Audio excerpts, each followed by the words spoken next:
Dear student, আসসালামু আলাইকুম। আশা করি আপনারা সবাই ভালো আছেন। তো আজকে আমরা আপনাদের সাধারণ গণিতের অষ্টম অধ্যায়ের কয়েকটি ম্যাথ করে দেবো ইনশাআল্লাহ। তো তার আগে বলে রাখি, আপনারা যারা অষ্টম শ্রেণীতে আছেন এই উপপাদ্যগুলো অষ্টম শ্রেণীতেও আছে, এবং যারা নবম শ্রেণীতে আছেন বা দশম শ্রেণীতে এসএসসি পরীক্ষা দিবেন তাদেরও এই উপপাদ্যগুলো আছে। তো আমরা মূলত 8.1 উপপাদ্যগুলো নিয়ে আজকে আলোচনা করবো ইনশাআল্লাহ। যারা অষ্টম শ্রেণীতে আছেন তারাও ভিডিওটি দেখতে পারেন, কারণ অষ্টম শ্রেণীতেও 4 অধ্যায় না মেবি 8 অথবা 10 অধ্যায়ে এই উপপাদ্যগুলো আছে। ওকে, তো আসেন আমরা কথা না বলে মূল পড়ায় চলে যাই। তো আমাদের এখানে কি বলছে একটু লক্ষ্য করে দেখি। তো আমরা বেসিক থেকে আলোচনা করব, কারণ যদি আমরা বেসিকটা ঠিক মতো না বুঝতে পারি তাহলে কিন্তু পরবর্তীতে সমস্যা হবে। তো আমাদের আজকের আলোচনার টপিকস হচ্ছে বৃত্ত। আজকের আলোচনার টপিকস বৃত্ত। যখন তোমাদের কোশ্চেন জিজ্ঞেস করব অবশ্যই তোমরা প্রশ্নের উত্তর দিবা, আর প্রশ্নের উত্তর না দিলে, এবং আমার পড়ানোর একটা নিয়ম কি, আমি যখন পড়াই জোরে জোরে কথা বলতে হয়। যদি তোমরা কথা না বলো তাহলে কিন্তু হচ্ছে কি আমার পড়ানো ভালো লাগবে না, ঠিক আছে? এজন্য তোমরা জোরে জোরে উত্তর দিবা। তো বলো তো আজকে আমাদের আলোচনার টপিকস কি? বৃত্ত। আলোচনার টপিকস কি? বৃত্ত। লাউডলি কথা বলতে হবে, আমি যখন ক্লাস করি অবশ্যই লাউডলি কথা বলতে হবে। এখন প্রশ্ন হচ্ছে বৃত্ত কাকে বলে। দেখো এই টপিকসটুকু খালি বৃত্ত বললাম হয়ে গেল তা না, বৃত্তটা কাকে বলে। দেখো বৃত্তটাকে যদি বলি তাহলে আমরা এটা লিখতে পারি যে বক্ররেখা দ্বারা আবদ্ধ ক্ষেত্রকে বৃত্ত বলে। বলো তো বৃত্ত কাকে বলে? বক্ররেখা দ্বারা আবদ্ধ ক্ষেত্রকে বৃত্ত বলে। তাহলে সংজ্ঞাটা আমরা লিখতে পারি এরকম যে বক্ররেখা দ্বারা আবদ্ধ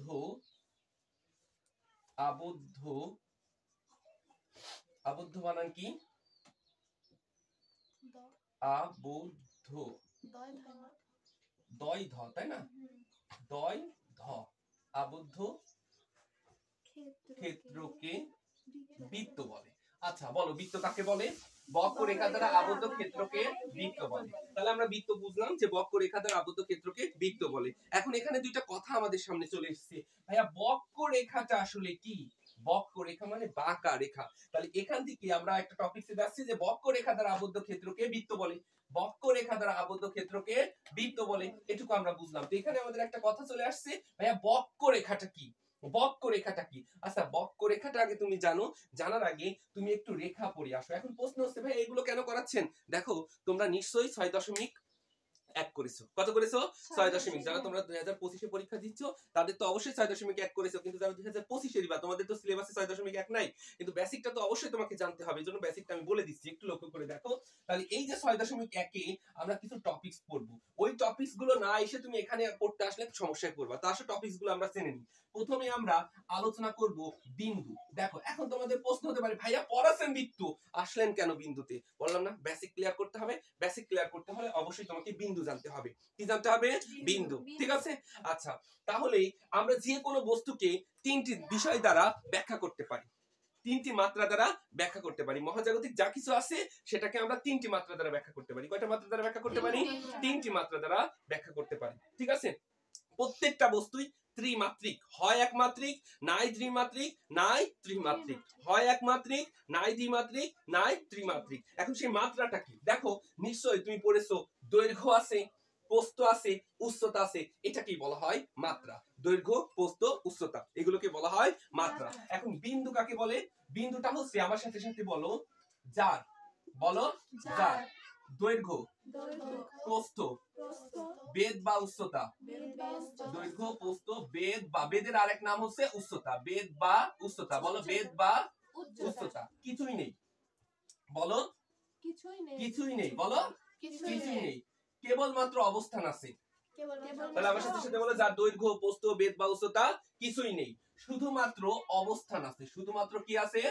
অবস্থান আছে, তাকে বলা হয়, শুধুমাত্র অবস্থান আছে তাকে বলা হয় বিন্দু। এখন দেখো তাকে অবস্থান আছে তাকে বিন্দু বলে। তাকে কি বলে? বিন্দু বলে। তাহলে কথাগুলো আমার সাথে সাথে একটু বলে নাও, ঠিক আছে? যার দৈর্ঘ্য, প্রস্থ, বেদ বা উচ্চতা কিছুই নেই, শুধুমাত্র অবস্থান আছে, তাকে বিন্দু বলে। যার দৈর্ঘ্য, প্রস্থ, বেদ বা উচ্চতা কিছুই নেই, শুধুমাত্র অবস্থান আছে, তাকে বিন্দু বলে। আচ্ছা তার মানে দেখো এই যে এইটাকে আমরা কি বলতে পারি বলতো? বিন্দু। কি বলতে পারি? বিন্দু, তাই না? ওকে, তাহলে এই যে বিন্দু পড়লাম, বিন্দুর পরে যে কথাটা আমাদের সামনে চলে আসে সেটা হচ্ছে, দেখো এটা তুমি লক্ষ্য করে দেখো তো, এর কি দৈর্ঘ্য আছে? এই যে দৈর্ঘ্য আছে, প্রস্থ আছে, উচ্চতা আছে? নাই, তাই না? তাহলে এর দৈর্ঘ্যও নাই, প্রস্থও নাই, উচ্চতাও নাই, কিন্তু শুধুমাত্র কি আছে? অবস্থান আছে। তাহলে এটা কি আমরা বলবো? বিন্দু। বিন্দুর পরে যে কথাটা আমাদের সামনে চলে আসে সেটা হচ্ছে রেখা। সেটা কি বলো? রেখা। আচ্ছা, এখানে কিছু কথা বলে রাখি। এই ইতিহাস আছে, কিন্তু ইতিহাসটাকে আমরা স্কিপ করেছি। আমরা যখন 6.1 করে তখন ইতিহাসটা অবশ্যই আলোচনা করব। এখন আমরা জানি যে, বলতো জ্যামিতির জনক কে? জ্যামিতির জনক হচ্ছে ইউক্লিড। জ্যামিতির জনক কে? ইউক্লিড। ইউক্লিড তার বিখ্যাত এলিমেন্টস নামক 13 খণ্ডের গ্রন্থে, এলিমেন্টস নামক 13 খণ্ডের বইয়ে বা গ্রন্থে A to Z সকল সংখ্যা লিপিবদ্ধ করেছেন। এই জন্য ইউক্লিডকে বলা হয় জ্যামিতির জনক। তো এই যে আমরা যে সংজ্ঞাগুলো পড়ছি সব ইউক্লিডের বই থেকে পড়ছি। সংজ্ঞা বিভিন্ন রকমের দেওয়া যেতে পারে। আচ্ছা, এখন কথা হচ্ছে রেখাটা কি? দেখো, এই একটা বিন্দু আর এই একটা বিন্দু তুমি সংযোগ করে দিলা, তাহলে এটা কি পেলা? রেখা। তাহলে দুইটি বিন্দুর সংযোগকে আমরা কি বলতে পারি? রেখা। কিন্তু আমরা বলেছি আমরা যে কোনো বস্তুর সংজ্ঞা দিব কয়টি ভাবে? আমরা মাত্রা দিয়ে সংজ্ঞা দিব। কি দিয়ে সংজ্ঞা দিব? মাত্রা। তাহলে রেখার সংজ্ঞা তুমি কিন্তু এভাবে বলতে পারো। কিভাবে বলতে পারো? দুইটি বিন্দুর সংযোজককে রেখা বলে। এই একটা বিন্দু, এই একটা বিন্দু, এই যে দুইটি বিন্দুর সংযোজক না, তাহলে এটাই কি হলো বলো? রেখা। তাহলে তুমি এই সংজ্ঞাটা দিতে পারো, কিন্তু আমরা এই সংজ্ঞাটা মুখস্থ করব না। আমরা মুখস্থ করব কি? ওই কি দ্বারা বলো তো? মাত্রা দ্বারা। ঠিক আছে? তাহলে বলো তো রেখার মাত্রা কয়টা থাকে? একটা। কয়টি? একটা। শুধুমাত্র দৈর্ঘ্য থাকে। শুধুমাত্র কি থাকে? দৈর্ঘ্য থাকে। আর প্রস্থ বা উচ্চতা নেই। এর দৈর্ঘ্য আছে না? প্রস্থ আছে? উচ্চতা আছে? নাই। তাহলে আমার সাথে সাথে বলো, যার শুধু দৈর্ঘ্য আছে, প্রস্থ বা উচ্চতা নেই, তাকে রেখা বলে।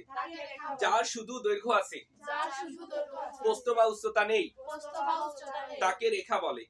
বলো, রেখাটা বুঝতে অসুবিধা আছে? যার কেবল দৈর্ঘ্য আছে, প্রস্থটা উচ্চতা নেই, তাকে আমরা বলবো রেখা। এই রেখা দুই প্রকার। এই রেখা দুই প্রকার। রেখা কয় প্রকার? দুই প্রকার। একটা হচ্ছে সরল রেখা, একটা কি? সরল রেখা। আর একটা কি?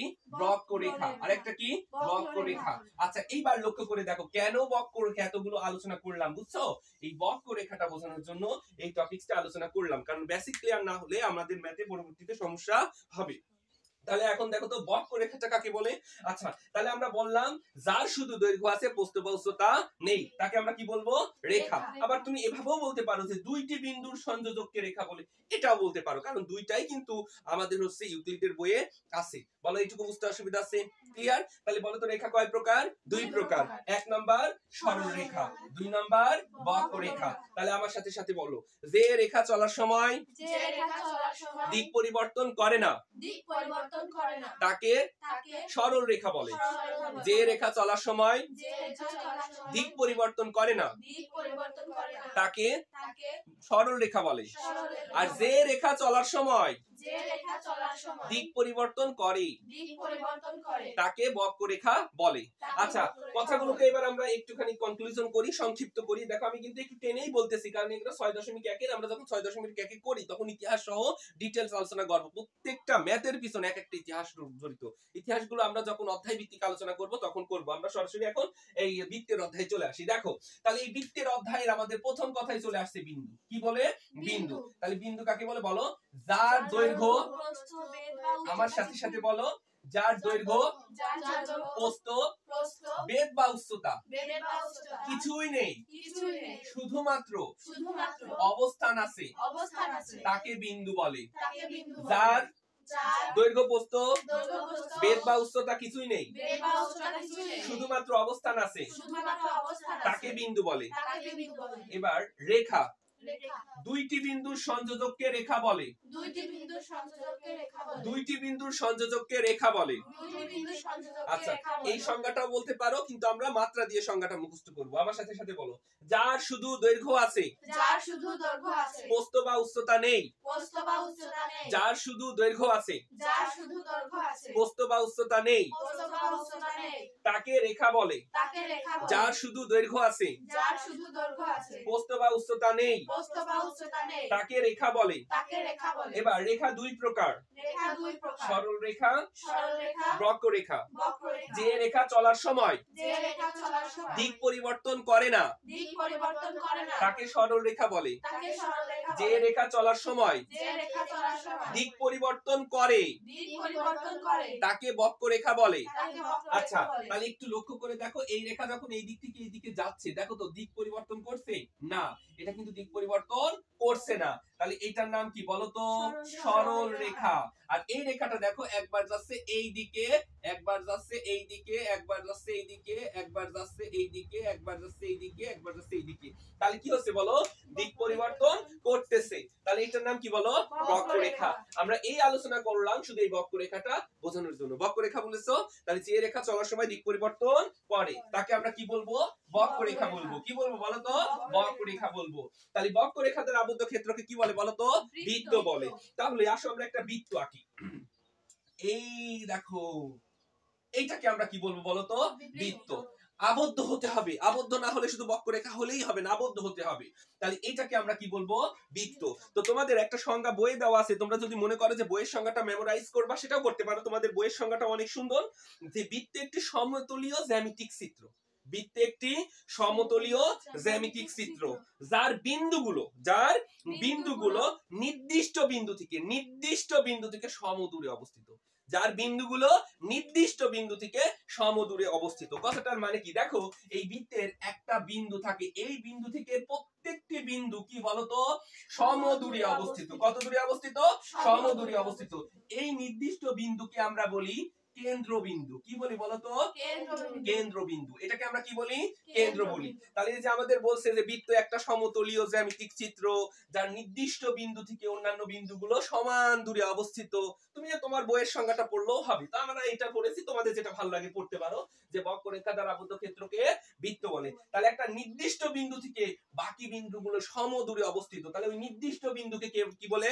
কেন্দ্রবিন্দু। এখন প্রশ্ন, কেন্দ্রবিন্দু কাকে বলে? কেন্দ্রবিন্দু কাকে বলে? বৃত্তটা যে বিন্দুকে কেন্দ্র করে আবর্তিত হয় বা ঘোরে। আমার সাথে সাথে বলো, বৃত্তটি যে বিন্দুকে কেন্দ্র করে আবর্তিত হয় বা ঘোরে তাকে কেন্দ্রবিন্দু বলে। বৃত্তটি যে বিন্দুকে কেন্দ্র করে আবর্তিত হয় বা ঘোরে তাকে কেন্দ্রবিন্দু বলে। ঠিক আছে? আচ্ছা, তাহলে আমরা কেন্দ্রবিন্দু মোটামুটি বুঝলাম। এই কেন্দ্রবিন্দু থেকে বৃত্তের প্রত্যেকটি বিন্দুর দূরত্ব সমান। কেন্দ্রবিন্দু থেকে বৃত্তের প্রত্যেকটি বিন্দুর দূরত্ব সমান। এর মধ্যে কোটি কোটি কোটি কোটি কোটি কোটি বিন্দু আছে। আর তোমরা নিশ্চয়ই জানো এই যে একটা রেখার মধ্যে হাজার হাজার, এখানে কোটি কোটি লক্ষ লক্ষ মিলিয়ন মিলিয়ন কি আছে? বিন্দু। আর মিলিয়ন মিলিয়ন বিন্দু দিয়ে গঠিত হয় একটা রেখা। বক্ররেখাও তাহলে মিলিয়ন মিলিয়ন বিন্দু দিয়ে গঠিত হয়েছে। তাহলে এই কেন্দ্রবিন্দু থেকে এর প্রত্যেকটি বিন্দুর দূরত্ব কি বলো? সমান। আর কেন্দ্র থেকে বৃত্তের এই দূরত্বকে বলা হয় ব্যাসার্ধ। এটা কি বলা হয়? ব্যাসার্ধ। এটা কি বলা হয়? ব্যাসার্ধ। আচ্ছা, ব্যাসার্ধটা পড়ার আগে আমরা আরেকটু টপিকস বলে আসি, তাহলে পড়তে সুবিধা হবে। দেখো তো, এইটা একটা কি বিন্দু। আচ্ছা, এই কেন্দ্রবিন্দুটাকে আমরা ও নামকরণ করলাম। কেন্দ্রবিন্দুটার নামকরণ কি করলাম? ও নামকরণ করলাম। আর এই একটা কি বলো? বিন্দু। তাহলে এই একটা বিন্দু, এই বিন্দুটার নাম দিলাম এ, আর এই বিন্দুটার নাম দিলাম বি। বলো তো, এই বিন্দুটার নাম কি দিলাম? এ, এবং এই বিন্দুটার নাম কি দিলাম? বি। এখন এই যে দুইটা বিন্দু আমরা দিয়েছি, তাহলে এই বিন্দু একটা বিন্দু, এই বিন্দু বিন্দু, এটা পরিধির উপরে অবস্থিত, বৃত্তের পরিধির উপর অবস্থিত। বৃত্তের যে কোনো দুটি বিন্দুর সংযোজক রেখাকে বলা হয় জ্যা। কি বলে বলো তো? জ্যা। এবার বলো, জ্যা কাকে বলে? আমার সাথে সাথে বলো, বৃত্তের যে কোনো দুইটি বিন্দুর সংযোজক রেখাকে জ্যা বলে। বৃত্তের যে কোনো দুইটি বিন্দুর সংযোজক রেখাকে জ্যা বলে। বৃত্তের যে কোনো দুটি বিন্দুর সংযোজক রেখাকে জ্যা বলে। বলো, তাহলে জ্যাটা কি বুঝতে পারছো? ক্লিয়ার না? ওকে। এখন তাহলে লক্ষ্য করে দেখো, এই একটা বিন্দু, একটা বিন্দু, এর সংযোজক রেখা জ্যা। আবার ধরো এই একটা বিন্দু আর এই একটা বিন্দু, এর সংযোজক রেখাও কি? জ্যা। আবার এই একটা বিন্দু, এই একটা বিন্দু, এর সংযোজক রেখাও কি? জ্যা। এর নাম করে দিলাম সি। তাহলে বলো তো, এই এখানে এ সি টা কি? জ্যা। আচ্ছা, এ বি টা কি? জ্যা। আমাদের এই বি সি টা কি? জ্যা। এগুলো সবই হচ্ছে জ্যা। আবার একটা জিনিস লক্ষ্য করে দেখো, এই একটা বিন্দু এর নাম দিলাম এক্স, আর এই একটা বিন্দু এর নাম দিলাম ওয়াই। তাহলে এই তো আমরা এইটাকে কি বলতে পারি, এক্স ওয়াই কে কি বলতে পারি, জ্যা। কি বলতে পারি, জ্যা। কিন্তু আমরা এটাকে জ্যা বলবো না। কি বলবো না, জ্যা বলবো না। আমরা তো বলেছি যে বৃত্তের যে কোনো দুটি বিন্দুর সংযোজক রেখাকে জ্যা বলে। তাহলে এই বিন্দু আর এই বিন্দু, তাহলে এর সংযোজক রেখা হচ্ছে জ্যা, এর সংযোজক রেখা জ্যা, তাহলে এর সংযোজক রেখাও জ্যা, এর সংযোজক রেখাও জ্যা। কিন্তু আমরা এক্স ওয়াই বলি জ্যা, কিন্তু এক্স ওয়াই কে আমরা জ্যা বলবো না, আমরা এটাকে বলবো ব্যাস। এটাকে কি বলবো, ব্যাস। তাহলে আমার সাথে সাথে বলো, যে জ্যা কেন্দ্র দিয়ে গমন করে তাকে ব্যাস বলে। যে জ্যা, লাউডলি বলতে হবে, যে জ্যা কেন্দ্র দিয়ে গমন করে তাকে ব্যাস বলে। যে জ্যা কেন্দ্র দিয়ে গমন করে তাকে ব্যাস বলে। তাহলে ব্যাসটা কি বুঝতে অসুবিধা আছে? তাহলে যে জ্যা কেন্দ্র দিয়ে যায়, কেন্দ্র দিয়ে যায়, তাহলে এখানে এক্স ওয়াই টাকে আমরা জ্যা বলবো না ব্যাস বলবো? হ্যাঁ, আমরা এক্স ওয়াই কে জ্যা বলতে পারি, কিন্তু আমরা এটাকে জ্যা বলবো না, এটাকে আমরা বলবো ব্যাস। কি বলবো, ব্যাস। এটুকু বুঝতে অসুবিধা আছে? এই ব্যাসের অর্ধেককে বলা হয় ব্যাসার্ধ। ব্যাসের অর্ধেককে কি বলা হয়, ব্যাসার্ধ। ব্যাসের অর্ধেককে কি বলে, ব্যাসার্ধ। ব্যাসের অর্ধেককে কি বলে, ব্যাসার্ধ। একটা কথা মাথায় রাখবা সব সময়, ব্যাসকে ডি দ্বারা প্রকাশ করে, ব্যাসকে ডি দ্বারা প্রকাশ করে। আর এই ব্যাসার্ধ, ব্যাসের অর্ধেককে কি বলে বলো তো? ব্যাসের অর্ধেককে ব্যাসার্ধ বলে। বলো, ব্যাসের অর্ধেককে কি বলে, ব্যাসার্ধ। কাকে বলে, ব্যাসের অর্ধেককে ব্যাসার্ধ বলে। তাহলে এই ব্যাসার্ধকে আর দ্বারা প্রকাশ করে, ব্যাসার্ধকে আর দ্বারা প্রকাশ করে। তাহলে আমরা কি বললাম, ব্যাসের অর্ধেক। তার মানে এই যে ব্যাস, ব্যাসকে দুই ভাগে ভাগ করলে সেটা কি হয়, ব্যাসার্ধ। ডিটা কি, ব্যাস। তাহলে ব্যাসের অর্ধেক দুই দ্বারা ভাগ করা মানে কি, অর্ধেক। তাহলে ব্যাসের অর্ধেক হলে কি হবে, ব্যাসার্ধ। তার মানে r = 2/d, r = 2/d। আবার এটাকে আমরা বল d = এটা ভাগ এর পাশে গুণ 2r, অর্থাৎ ব্যাস হচ্ছে ব্যাসার্ধের দ্বিগুণ, ব্যাসার্ধ হচ্ছে ব্যাসের অর্ধেক, ব্যাসার্ধ হচ্ছে ব্যাসের অর্ধেক, আর ব্যাস হচ্ছে ব্যাসার্ধের দ্বিগুণ, ব্যাস হচ্ছে ব্যাসার্ধের দ্বিগুণ। এটুকু তোমাদের মেমোরাইজ করে নিতে হবে। ক্লিয়ার না? ওকে, তাহলে আমরা বৃত্তের বেসিক আলোচনা কমপ্লিট করেছি। ও আরেকটা কথা আছে এখানে, আমরা মূলত তোমাদের বইটাকে কেন্দ্র করে পড়তেছি, বইয়ে যেটুকু আছে সেটুকু, কারণ আমাদের বইয়ে জ্যা এবং ব্যাস নিয়ে ডিটেইলস আলোচনা ছিল, সেটুকু শেষ করলাম।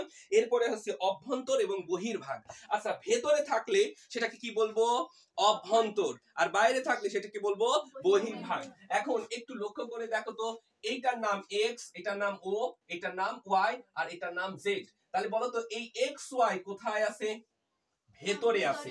এক্স ওয়াই কোথায় আছে, তাহলে এইটুকু হচ্ছে অভ্যন্তর ভাগ, এইটুকু কি অভ্যন্তর ভাগ। আর ওয়াই জেড কোথায় আছে, বাইরে আছে, এটাকে আমরা কি বলবো, বহির্ভাগ। এটা কি বলবো, বহির্ভাগ। তাহলে বৃত্তের যে অংশটুকু ভেতরে থাকবে সেটাকে বলবো অভ্যন্তর ভাগ, আর বাইরে থাকলে তাকে বলবো বহির্ভাগ। বলো তো এইটুকু বুঝেছো কিনা, ক্লিয়ার? তো আমরা মোটামুটি বেসিক আলোচনা শেষ করেছি, এবার সরাসরি পড়ায় চলে যাব ইনশাআল্লাহ। ওকে, তো এখন আমরা যে উপপাদ্যটি সমাধান করব সেটা হচ্ছে উপপাদ্য 17। ওকে, তো তার আগে আমি তোমাদের বলে দিই, আমি পরীক্ষার কোনটা কোনটা আসবে সেটাও বলে দিব, ঠিক আছে? ক্লাসের মাঝে আমি বলে দিব যে এইটাই পরীক্ষাতে আসবে এবং সেটাই আসবে, তুমি মিলাই নিও, পরীক্ষার হলে সেটাই আসবে, যেটা বলবো সেটাই আসবে ইনশাআল্লাহ। তো দেখো, উপপাদ্য 17 কমপ্লিট করব, তার আগে বলে নি, তোমরা যারা অষ্টম শ্রেণীতে আছো দেখো তোমাদের কিন্তু এই সেম উপপাদ্যটি আছে, অষ্টম শ্রেণীতে আছো তাদেরও এই সেম উপপাদ্য আছে, যারা নবম দশমে আছো তাদের তো করাচ্ছি। ওকে, এটা কিন্তু তোমাদের অষ্টম শ্রেণীরও পড়া, অর্থাৎ অষ্টম শ্রেণীতে যারা আছো তারাও ভিডিওটি দেখতে পারো, সমস্যা নাই। তো এখন 17 নাম্বার উপপাদ্য কি বলছে, বৃত্তের কেন্দ্র এবং ব্যাস ভিন্ন। আচ্ছা, আমি প্রশ্নটাকে লিখে নি তাহলে তোমাদের বুঝাইতে সুবিধা হবে। বৃত্তের কেন্দ্র এবং ব্যাস ভিন্ন, ব্যাস ভিন্ন অন্য কোন জ্যা এর মধ্যবিন্দুর সংযোগ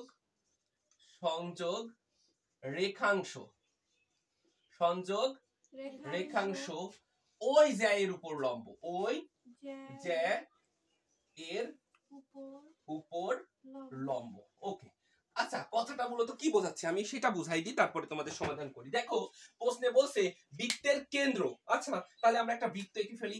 এই দেখো, এটা একটা সুন্দর বৃত্ত, আসলে হাত দিয়ে আঁকছি, তোমরা নিশ্চয়ই এটা বুঝতে পারবা, হাত দিয়ে আসলে একুরেট ভাবে আঁকানো যায় না। এইটাকে ধরলাম আমরা কেন্দ্র। তাহলে কেন্দ্র কাকে আমরা বলেছি? যাকে কেন্দ্র করে বৃত্তটা আবর্তিত হয় বা ঘোরে সেটাকে বলা হয় কেন্দ্রবিন্দু। তাহলে কেন্দ্র কাকে বলে আমরা সেটাও জানি। তাহলে বৃত্তের কেন্দ্র, তাহলে বৃত্তের কেন্দ্র, তাহলে এই যে এইটাকে আমরা নামকরণ করলাম ও। আচ্ছা, নামকরণ নিয়ে কোনো অসুবিধা নাই, তুমি যা ইচ্ছা তুমি তাই দিতে পারো, এতে অসুবিধা নাই। তাহলে বৃত্তের কেন্দ্র, বৃত্তের কেন্দ্র ধরলাম ও এবং ব্যাস ভিন্ন। আচ্ছা, তুমি লক্ষ্য করে দেখো ব্যাস কাকে বলে। যদি আমরা একটা জ্যা কেন্দ্র দিয়ে গমন করাতাম তাহলে তাকে কি বলতাম? ব্যাস। তাকে বলতাম ব্যাস। কিন্তু বলছে ব্যাস ভিন্ন, অর্থাৎ ব্যাস হতে পারবে না। ব্যাস ভিন্ন অর্থাৎ ব্যাস হতে পারবে না। অন্য কোন জ্যা, তাহলে অন্য একটা জ্যা নিলাম, মনে করে এখানে একটা জ্যা নিলাম। এই জ্যাটার নাম আমি তোমাদের বইয়ের মতো করে লিখতেছি যাতে তোমাদের পরীক্ষায় লিখতে সুবিধা হয়। এই জ্যাটির নাম দিলাম এ বি জ্যা, আবুল বাবুল জ্যা। ওকে, তাহলে একটু লক্ষ্য করে দেখো, আমরা যদি বলি তাহলে আমাদের এই যে একটা জ্যা আমরা কেন্দ্র দিয়ে গমন করেনি, আমাদের এ বি জ্যা কি কেন্দ্র দিয়ে গমন করেছে? না, তাহলে কেন্দ্র দিয়ে গমন করেনি। এটা কি ব্যাস? না, ব্যাস নয়। কেন ব্যাস নয়? কেন্দ্র দিয়ে গমন না করলে সেটা ব্যাস হয় না। তাহলে কিন্তু আমাদের দেখো এইটুকু শর্ত মেনে গেছে। কি মেনেছে? যে বৃত্তে কেন্দ্র এবং ব্যাস ভিন্ন। আচ্ছা, কেন্দ্রটার নামকরণ করি, ধরলাম ও কেন্দ্র বিশিষ্ট বৃত্তে, ও কেন্দ্র বিশিষ্ট বৃত্তে এ বি ব্যাস নয় এমন একটি জ্যা। বলো, ও কেন্দ্র বিশিষ্ট বৃত্তে এ বি ব্যাস নয় এমন একটি জ্যা। ওকে, আচ্ছা এইটুকু হলো। এবার কোন জ্যাট হইছে এর মধ্যবিন্দু। আচ্ছা, আমি ধরলাম যে এ বির মধ্যবিন্দুটাকে আমরা নামকরণ করলাম এম। আচ্ছা, মধ্যবিন্দু মানে কি? ধরো এই একটা রেখা, এটার নাম এক্স, এটার নাম ওয়াই, তাহলে এর মধ্যবিন্দু ধরো দিলাম আমি এ। তাহলে এই কথাটার মানে কি? এই কথাটার মানে এ এক্স সমান এ ওয়াই, মধ্যবিন্দু মানে সমান দুই ভাগে ভাগ, অর্থাৎ এইটুকু যতটুকু হবে, আবার তুমি লক্ষ্য করলে এইটুকু কি হবে? ততটুকুই হবে। মধ্যবিন্দু দ্বারা বোঝায় দুইটা ভাগে ভাগ করা, মধ্যবিন্দু দ্বারা বোঝায় দুইটি ভাগে ভাগ করা। ওকে, তাহলে দেখো বলছে অন্য কোন জ্যায়ের মধ্যবিন্দুর সংযোগ রেখাংশ, মধ্যবিন্দুর সংযোগ রেখাংশ। তাহলে এখানে কি বলছে? কেন্দ্র এবং মধ্যবিন্দুর সংযোগ রেখাংশ। তাহলে এই যে কেন্দ্র এবং মধ্যবিন্দুটা আমরা কি করে দিলাম? সংযোগ করে দিলাম। কেন্দ্র এবং মধ্যবিন্দু কি করে দিলাম? সংযোগ করে দিলাম। ওই জ্যায়ের লম্ব, অর্থাৎ আমাদের প্রমাণ করতে হবে যে ও বি লম্ব এ বি, অর্থাৎ আমরা এই যে কেন্দ্র এবং মধ্যবিন্দু যোগ করেছি, কেন্দ্র এবং মধ্যবিন্দু যোগ করেছি, কেন্দ্র এবং মধ্যবিন্দু যোগ করেছি, তাহলে এই যে রেখাংশ পেয়েছি, রেখাংশের নাম কি? ও এম। এই প্রমাণ করতে হবে ও এম, প্রমাণ করতে হবে ও এম এ বির উপর লম্ব। ক্লিয়ার? আসো এবার আমরা প্রমাণে চলে যাই। তাহলে আমরা মোটামুটি প্রশ্নটাকে বুঝাইলাম। প্রশ্নটাকে আবার একটু লক্ষ্য করো কি দেওয়া আছে। এটাকে তোমরা সাধারণ নির্বাচন দিয়ে লিখতে পারো।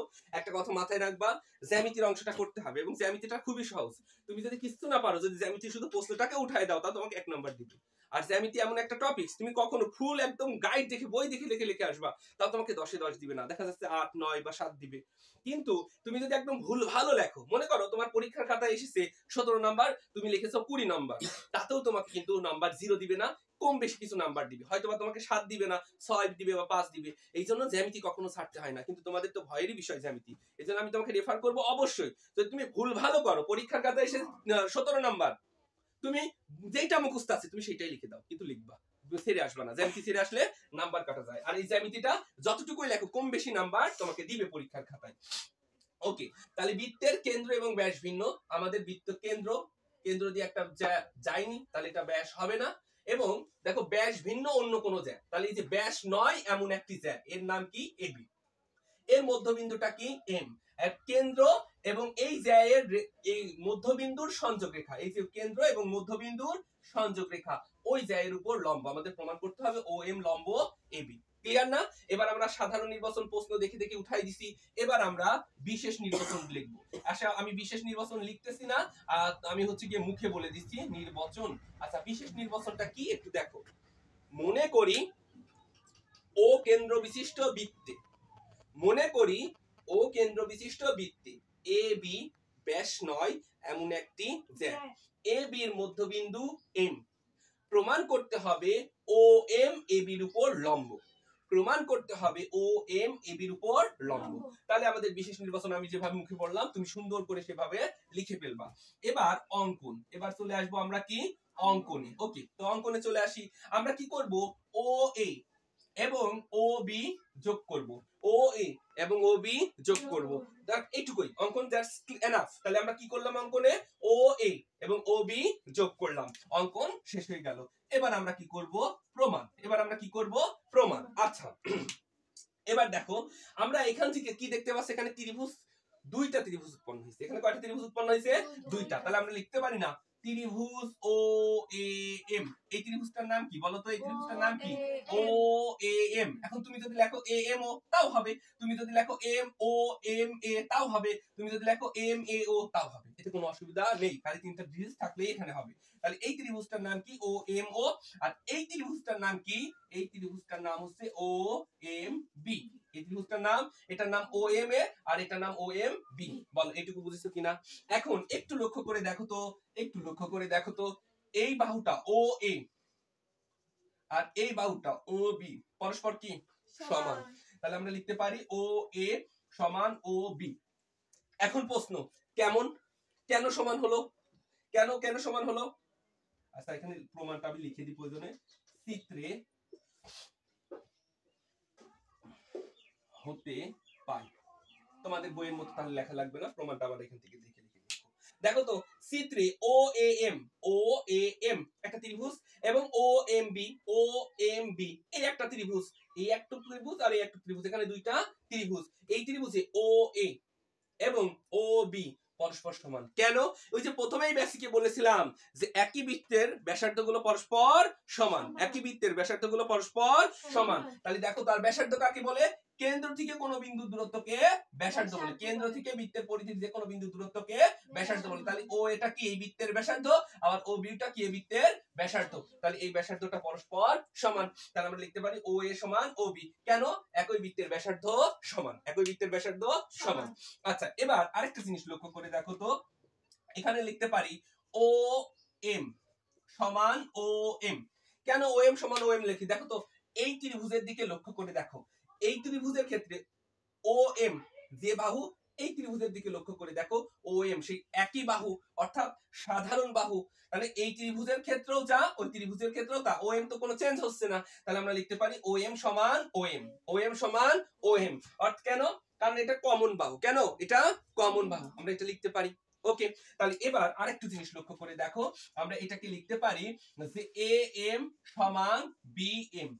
কেন লিখতে পারি? কারণ একটু লক্ষ্য করে দেখো, আমাদের প্রশ্নে বলেছে এম হচ্ছে বলো তো এমটা কি, এমটা হচ্ছে এ বির মধ্যবিন্দু। বলো এমটা কি, এ বির মধ্যবিন্দু। তাহলে মধ্যবিন্দু মানে কি, মাঝখান। তাহলে ও এম, এম ও যতটুকু হবে বি এম ও ততটুকু হবে। তাহলে আমরা লিখতে পারি এ এম সমান বি এম। বলো এটুকু বুঝেছো কিনা?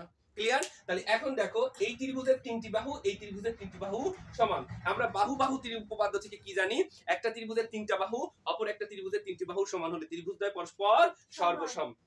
ঠিক আছে না, ত্রিভুজদ্বয় পরস্পর সর্বসম। তাহলে একটু লক্ষ্য করে দেখো, এই ত্রিভুজের তিনটি বাহু এবং এই ত্রিভুজের তিনটি বাহু পরস্পর কি সমান। তাহলে আমরা এখান থেকে লিখতে পারি যে অতএব ত্রিভুজ ও এ এম সমান ত্রিভুজ ও, এখানে সমান হবে না, সর্বসম হবে।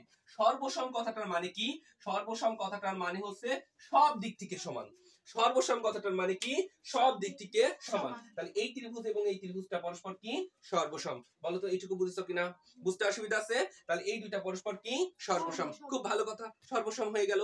আচ্ছা এবার লক্ষ্য করে দেখো, সর্বসম কথাটার মানে সব দিক থেকে সমান। তাহলে আমরা দেখো তো এই বাহু কোণটা সমান এই কোণটা লিখতে পারি, এই কোণটা সমান এই কোণটা লিখতে পারি। অনুরূপ ভাবে দেখো তো এই কোণটা সমান এই কোণটা লিখতে পারি। কেন? সব দিক থেকে সমান। তাহলে আমরা লিখতে পারি যে অতএব কোণ, এই কোণটার নাম কি বলতো, এই কোণটার নাম ও এম এ অথবা এ এম ও, একই কথা। আমরা লিখলাম ও এম এ।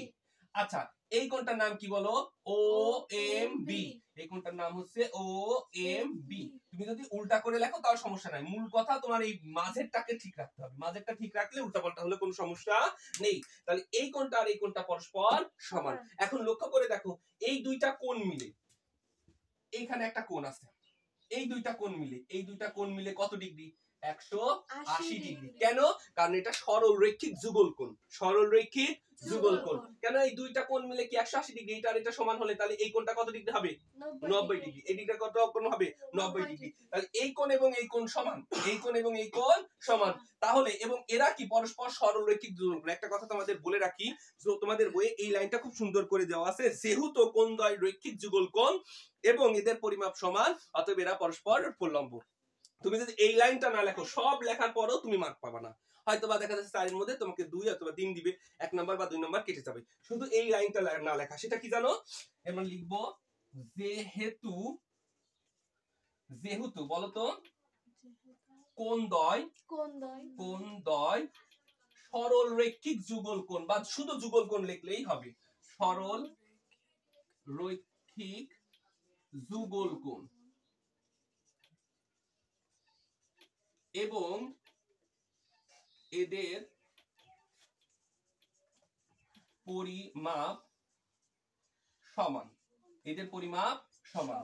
তাহলে অতএব ও এম লম্ব এ বি। আচ্ছা, এটা কেন লিখলাম একটু মনোযোগ সহকারে দেখো। আমাদের প্রশ্ন বলছে যেহেতু এরা সরলরৈখিক যুগল কোণ, দেখো তো এই কোণটা আর এই কোণটা যদি সমান হয়, এই কোণটা আর এই কোণটা যদি সমান হয়, দুইটা কোণ মিলে কত ডিগ্রি? 180 ডিগ্রি, মানে রৈখিক যুগল কোণ। একটা রেখার উপরে দুইটা কোণ। রৈখিক যুগল মানে একটা রেখার উপর, রৈখিক যুগল মানে একটা রেখার উপরে দুইটা কোণ, যুগল মানে একজন। আচ্ছা, রৈখিক যুগল কোণ মানে একটা রেখার উপর দুইটি কোণ এবং তা সমকোণ, দুই সমকোণ। তাহলে এই প্রত্যেকটি কোণ এবং সমান হলে তাহলে এটা এক সমকোণ আর এটা এক সমকোণ। আর এক সমকোণ মানে কি? লম্ব। লম্ব কোণ যা, সমকোণ তা। তোমরা জাস্ট এইটুকু উপপদ্ধতি লিখে দাও, তা তো তোমাদের নাম্বার হবে, ধাপগুলো লেখা লাগে না। আশা করি তোমরা বুঝতে পেরেছো। কোথাও সমস্যা হলে কমেন্টে জানাও, ইনশাআল্লাহ আমরা সমাধান করে দিব। এরপরে আমরা 18 নাম্বার কোশ্চেনটা সমাধান করব, অর্থাৎ উপপাদ্য 18 করব। একটু লক্ষ্য করো, আজকে আমরা এইগুলো শেষ করব। শেষ করার পরে সন্ধ্যার সময় পরীক্ষা নিব। উপপাদ্য কত নাম্বার গো? এবার করব আমরা উপপাদ্য 18 নাম্বার। উপপাদ্য 18। আচ্ছা, উপপাদ্য 18 তো কি বলতেছে দেখো, উপপাদ্য বৃত্তের সকল সমান যা কেন্দ্র থেকে সমদূরবর্তী। আচ্ছা, প্রশ্নটা কি আমরা একটু লিখে ফেলি, যে বৃত্তের সকল সমান যে, এটা অনেক ইম্পর্টেন্ট, যদিও যারা ভকেশনালে আছো তাদের জন্য বেশি ইম্পর্টেন্ট। আর তোমাদের যারা ভকেশনাল আছে তাদের নিয়ে একটু কথা বলে রাখি। দেখো, ভকেশনালে ঘুরাই ফিরাই একই প্রশ্ন আসে, এই 17, 18, 19 এই তিনটার মধ্যে থেকে একটা কমন। 17, 18, 19 এই তিনটার মধ্যে থেকে ভকেশনালে একটা কমন। জেনারেলের জন্য যদিও একটু কমই আসে। আর যারা 25 এর ব্যাচ, 26 এর ব্যাচের মধ্যে থেকে এখান থেকে আসতে পারে, 25 এ আসার সম্ভাবনা একটু কম। ওকে, তাহলে দেখো, বৃত্তের সকল সমান যে কেন্দ্র হতে সমদূরবর্তী। আচ্ছা, এই কথাটার মানে কি? অর্থাৎ বৃত্তে যদি একটা সমান সমান জ্যা থাকে, তারা কেন্দ্র থেকে সমান দূরে অবস্থিত।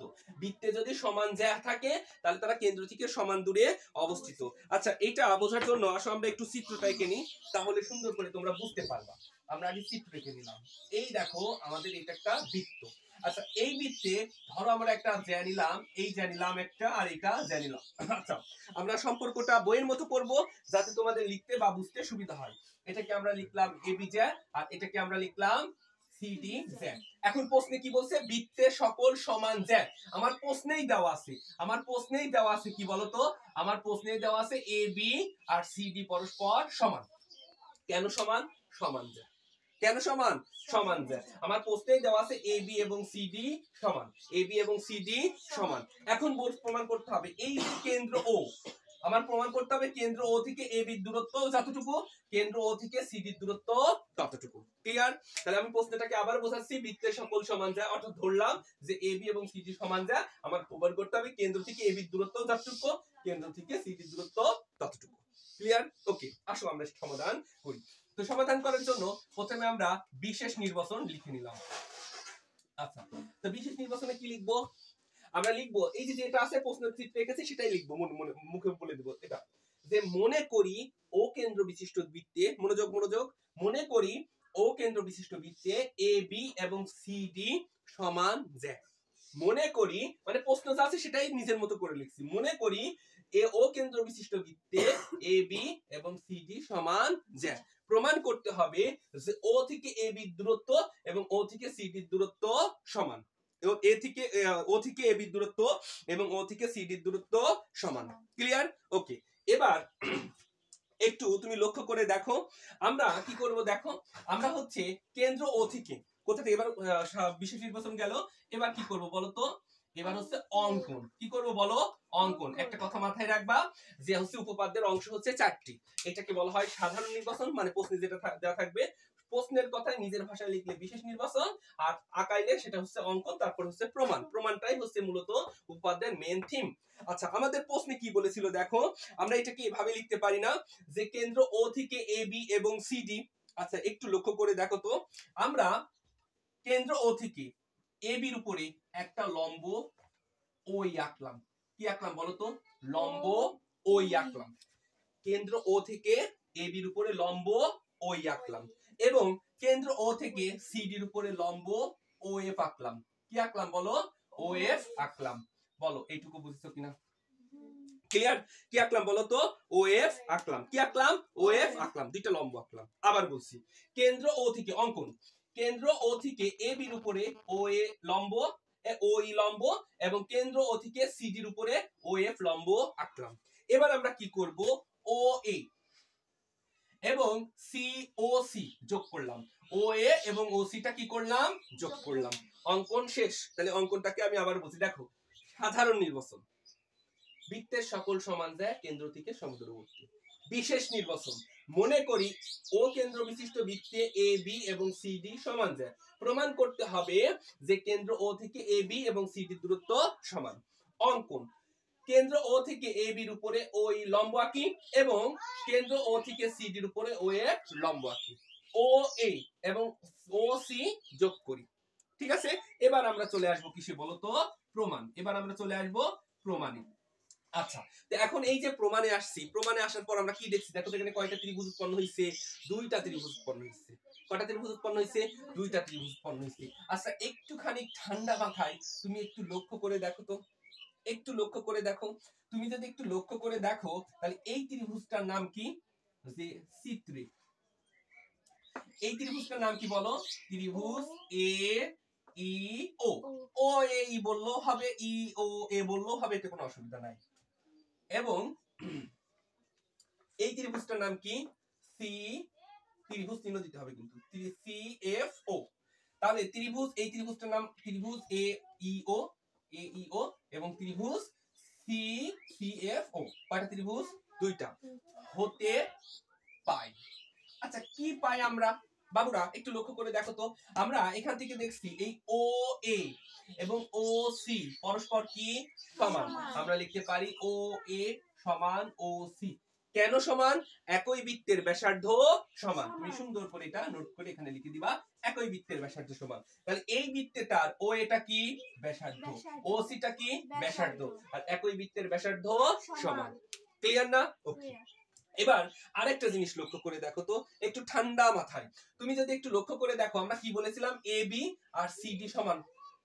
আচ্ছা, আর ওইটা পরেই লিখি, এলোমেলো করলে কোনো অসুবিধা নাই, আকপাস করলে কোনো অসুবিধা নাই। দেখো তো এইটা কোণ কত ডিগ্রি? 90 ডিগ্রি। কেন? এই যে অঙ্কনের সময় বলেছিলাম না লম্ব আঁকি, তো লম্ব মানে কি? 90 ডিগ্রি। তাহলে এই কোণটাও সমকোণ, এই কোণটাও কি? সমকোণ। তাহলে আমরা লিখতে পারি না কোণ, এই ত্রিভুজের এই কোণটার নাম কি? এ ই ও সমান এই কোণটার নাম কি? কোণ সি এফ ও। এরা পরস্পর কি? সমান। কেন? অঙ্কনের সময় বলেছিলাম ও বিন্দু থেকে এ বির উপর লম্ব আঁকি। আরে লম্ব মানেই তো সমকোণ। আর এইখান থেকে বলেছিলাম ও থেকে সি ডির উপর লম্ব আঁকি। লম্ব মানে কি? সমকোণ। ওকে, এবার একটু লক্ষ্য করে দেখো তো, আমরা আবার এটা লিখতে পারি না এ ই সমান সি এফ?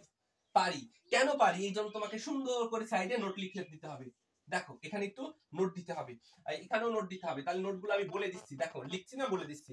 ও এ এবং ও সি সমান, ও এ এবং ও সি সমান। কেন? একই বৃত্তের ব্যাসার্ধ সমান। 1 নাম্বার নোট শেষ।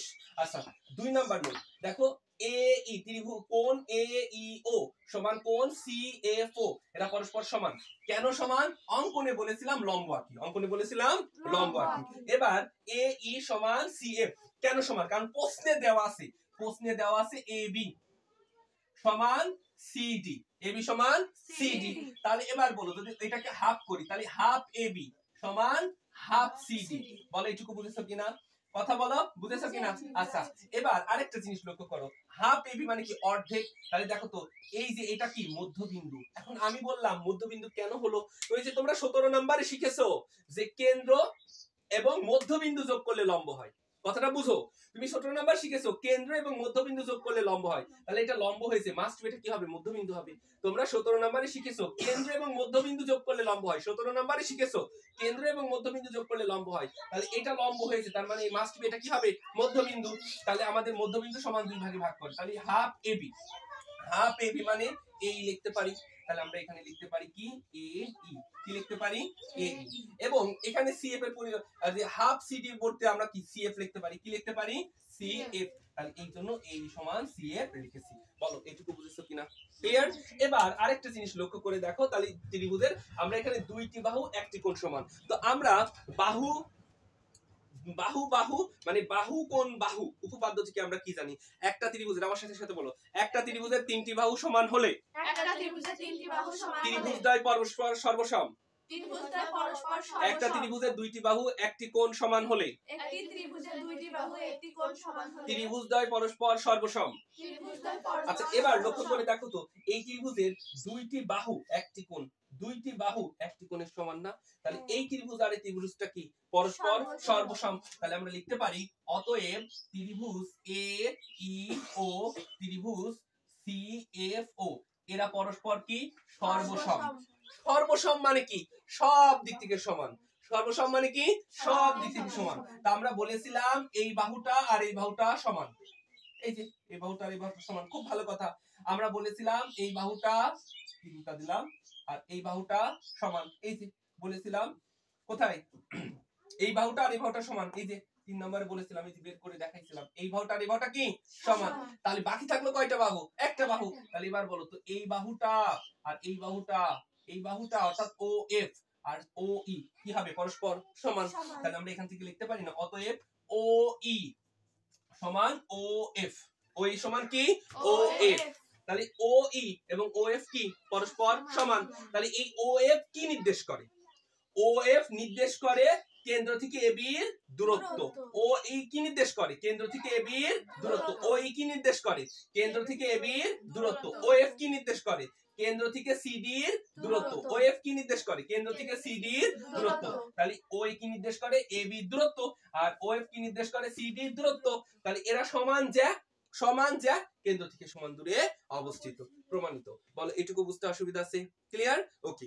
এরপরে আমরা 19 নম্বর উপপাদ্যটি করব ইনশাআল্লাহ। যাদের সমস্যা হবে ভিডিওটি বারবার করে দেখবা, ইনশাআল্লাহ সমস্যা থাকার কথা না, তারপরে সমস্যা হলে আমাকে জানায়ও। এবং আমি সবচেয়ে বড় বিষয় বলে দিই, আজকে বিকেলে একটা एग्जाम নিব এই অধ্যায়ের উপরে, ঠিক আছে? শুধু একটা অধ্যায়, দ্বিতীয় কোনো অধ্যায় না, এই একটা অধ্যায়ের উপরে एग्जाम নিব। এবার দেখো আমরা কোনটা করব বলো তো?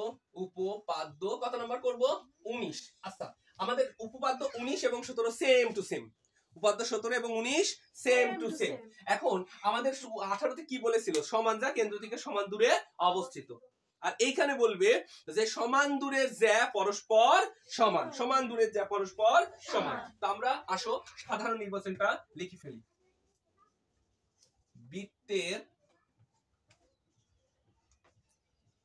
কেন্দ্র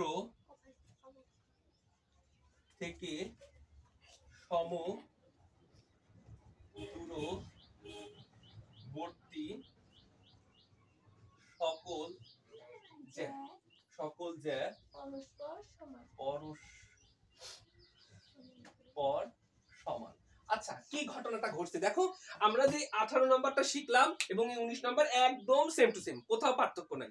আর যারা অষ্টম শ্রেণীতে আছে আমি তাদেরকে বারবার বলছি তোমাদের কিন্তু এটা সেম টু সেম আছে, তোমরা একটু বইয়ের সাথে খালি মিলাই নেবা, তোমাদের নাম্বারটা চেঞ্জ নাই। ওকে দেখো বৃত্তের কেন্দ্র থেকে সমদূরবর্তী সকল জ্যা পরস্পর সমান।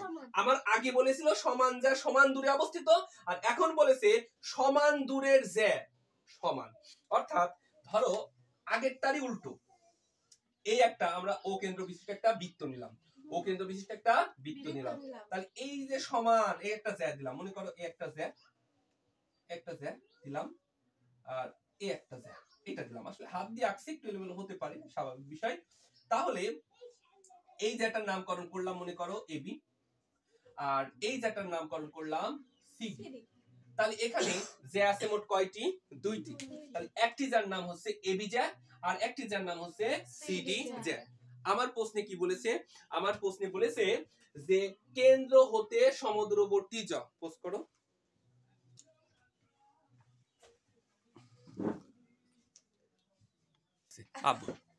আচ্ছা, তো দেখো একটু লক্ষ্য করে দেখো, বৃত্তের কেন্দ্র থেকে সমদূরবর্তী সকল জ্যা পরস্পর সমান। তাহলে দেখো আমাদের প্রশ্ন বলেছে সমদূরবর্তী, ধরলাম যে এই একটা অকেন্দ্র বিশিষ্ট বৃত্তে এবি এবং সিডি সমান দূরে অবস্থিত। আমি ধরলাম এর মধ্যবিন্দু ই এবং এর মধ্যবিন্দু এফ, এবং এইটা ওই এবং এইটা হচ্ছে ও এফ। আচ্ছা দেখো আমাদের আগে প্রমাণ করতে আমাদের দেওয়া ছিল এবি সমান সিডি, প্রমাণ করতে হয়েছে ও ই সমান ও এফ। দেখো আমার আগে এইটা দেওয়া ছিল, এইটা আমরা প্রমাণ করেছি। এখন এর উল্টো আমাদের ও ই সমান ও এফ দেওয়া আছে, প্রমাণ করতে হবে এ বি সমান সিডি। অর্থাৎ আমার আগে যেটা করেছি তার উল্টো এটা আমাদের কি করতে হবে? প্রমাণ করতে হবে। ঠিক আছে, তো আসো আমরা এটা সমাধান করি। তো প্রথমে আমরা সাধারণ নির্বাচন লিখলাম। সাধারণ নির্বাচন, বৃত্তের কেন্দ্র থেকে সমদূরবর্তী সকল জ্যা পরস্পর সমান। এবার আমরা চলে গেলাম বিশেষ নির্বাচন। ওকে, তো বিশেষ নির্বাচনে কি একটু লক্ষ্য করো, মনে করি, বলো আমার সাথে সাথে, মনে করি ও কেন্দ্র বিশিষ্ট বৃত্তে এ বি ও সিডি দুইটি জ্যা সমান দূরে অবস্থিত। প্রমাণ করতে হবে যে এ বি সমান সিডি। আচ্ছা, তাহলে আমাদের সাধারণ নির্বাচন হয়ে গেল। সাধারণ নির্বাচন হয়ে গেল, তারপরে এবার বিশেষ নির্বাচন হয়ে গেল। এবার হচ্ছে আমাদের কি? অঙ্কন। এবার হচ্ছে আমরা অঙ্কন করব। তো অঙ্কনের সময় আমরা কি লিখবো একটু লক্ষ্য করে দেখো তো। আমাদের প্রশ্নে আগেই বলেছে ও ই এবং ও এ পরস্পর কি সমান, এটা আমাদের দেওয়া আছে, ও ই এবং পরস্পর সমান। এখন অঙ্কনের জন্য আমরা জাস্ট কি করব দেখো, ও সি এবং ও এ যোগ করব। আসলে হাত দিয়ে আঁকা ভালো হচ্ছে না। আমরা ও এ এবং ও সি যোগ করলাম। তাহলে অঙ্কনে আমরা কি লিখলাম বলো? ও এ এবং ও সি যোগ করি। ও এ এবং ও সি যোগ করি। যোগ করার ফলে এখানে কয়টা ত্রিভুজ উৎপন্ন হয়েছে? দুইটি। এবার আমরা প্রমাণ, এবার আমরা কি করব? প্রমাণ। ওকে, একটু লক্ষ্য করে দেখো, একটু লক্ষ্য করে দেখো। তুমি যদি একটু লক্ষ্য করে দেখো তাহলে এখানে ত্রিভুজ আছে কয়টি? দুইটি। তাহলে লেখো চিত্রে আমাদের এই ত্রিভুজটার নাম কি? ত্রিভুজ এ ই ও। আর এই ত্রিভুজটার নাম কি? ত্রিভুজ সি এফ ও হতে পাই। আচ্ছা, এইটা হতে আমরা কি পাই? একটু ঠান্ডা মাথায় লক্ষ্য করে দেখো তো। আমরা লিখতে পারি না ও এ সমান ও সি? লিখতে পারি কি? ও এ সমান ও সি। কেন লিখতে পারি? কারণ একই বৃত্তের ব্যাসার্ধ সমান। একই বৃত্তের, এটাও একটা বৃত্তের, এটা ও, এটা কি? এই বৃত্তের ব্যাসার্ধ। ও সিটা কি? এই বৃত্তের ব্যাসার্ধ। তাহলে একই ব্যাসার্ধ, একই বৃত্তের ব্যাসার্ধ পরস্পর সমান। তাহলে আমরা লিখতে পারি এই বাহুটা আর এই বাহুটা পরস্পর সমান। ক্লিয়ার? ওকে, এবার আমরা বলেছি যে দেখো এরা সমান সমান সমান দূরে অবস্থিত। সমান দূরে অবস্থিত এই কথাটার মানে কি তোমাকে বুঝতে হবে। সমান দূরে অবস্থিত, একটা যেখান থেকে দূরে অবস্থিত মানে সেটা লম্ব দূরত্ব বোঝায়। কি বোঝায়? লম্ব দূরত্ব বোঝায়। ঠিক আছে, আচ্ছা মনে করো এই বিন্দুটা থেকে এই বিন্দুটার দূরত্ব মনে করো এরকম, দেখো তো একটা দিলাম, এই বিন্দুটা থেকে এই বিন্দুটার দূরত্ব বেশি না এই দূরত্বটা বেশি না এই বিন্দু? মনে করো এটা হচ্ছে ও বিন্দু, এটা এ, এটা এক্স আর এটা বি। তাহলে বলতো কোনটার দূরত্ব সবথেকে কম আর কোনটার বেশি? এখানে সবথেকে কম কোনটা? ও এক্স সবথেকে কম। কেন? কারণ এটা লম্ব দূরত্ব। তাহলে ওই যে বলেছি সমান দূরে অবস্থিত, তার মানে লম্ব দূরত্ব সবথেকে কাছে সমান হবে, তখনই হবে যারা লম্ব দূরত্ব সমান হবে। তার মানে এটা দ্বারা বোঝাচ্ছে এটা লম্ব, এটা দ্বারা কি বোঝাচ্ছে? এটা লম্ব।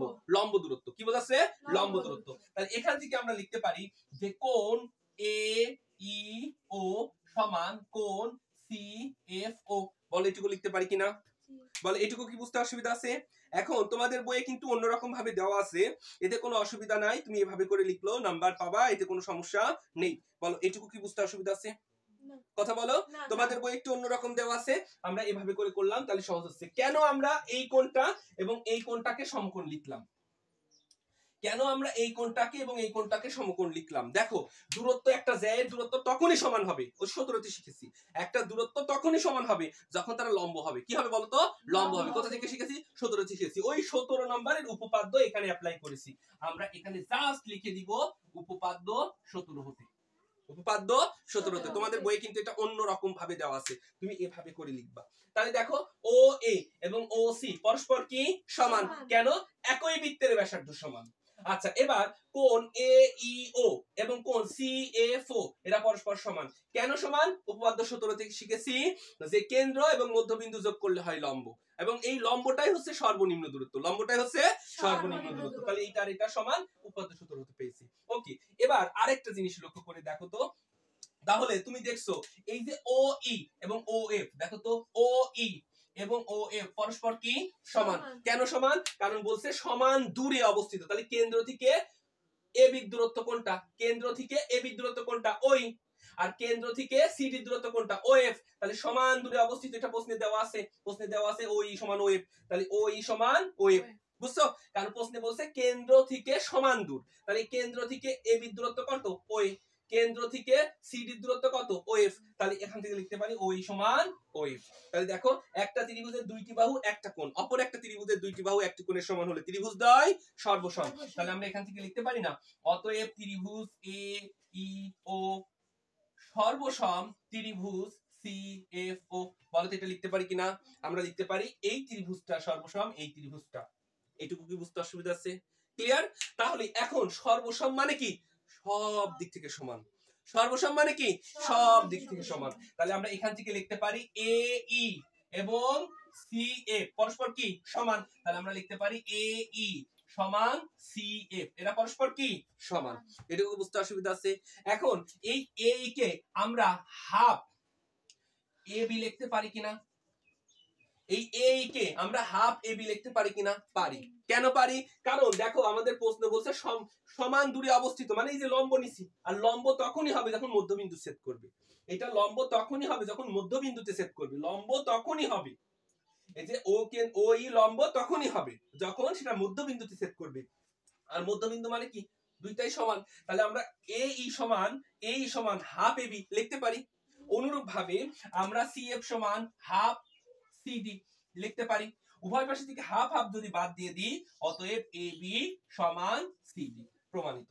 বলো, এটুকু বুঝতে অসুবিধা আছে? তো আজকের মতো আমরা ক্লাসটি এখানেই শেষ করব, এবং এই সন্ধ্যার সময় মানে বিকেল বেলা তোমাদের এই অধ্যায়ের উপরে পরীক্ষা নিব। তো পরীক্ষার প্যাটার্নটা কি? আচ্ছা, আমি অনলাইনে ক্লাস নিব ইনশাআল্লাহ। অনলাইনে পরীক্ষা প্রতিদিন রাত 9টার সময় নিব। যারা আমার হোয়াটসঅ্যাপ গ্রুপে অ্যাড হতে চাও আমাকে নক করো, আমার নাম্বার হচ্ছে কি ডেসক্রিপশন বক্সে দেওয়া থাকবে। তো হোয়াটসঅ্যাপ গ্রুপে আমি প্রতিদিন রাত 9টার সময় এক্সাম নিই, তোমরা অবশ্যই এক্সাম গুলো দিবা। এবং এই অধ্যায়ের উপরে অর্থাৎ শুধুমাত্র 8.1 এর উপরে আমরা বিকেল বেলা একটা অফলাইন এক্সাম নিব, এবং তোমার রাত 9টার সময় অনলাইনে একটা এক্সাম নিব। তাহলে আজকের মতো আমরা এখানেই শেষ করছি। নেক্সট ক্লাসে দেখা হবে ইনশাআল্লাহ। আসসালামু আলাইকুম ওয়া রাহমাতুল্লাহ।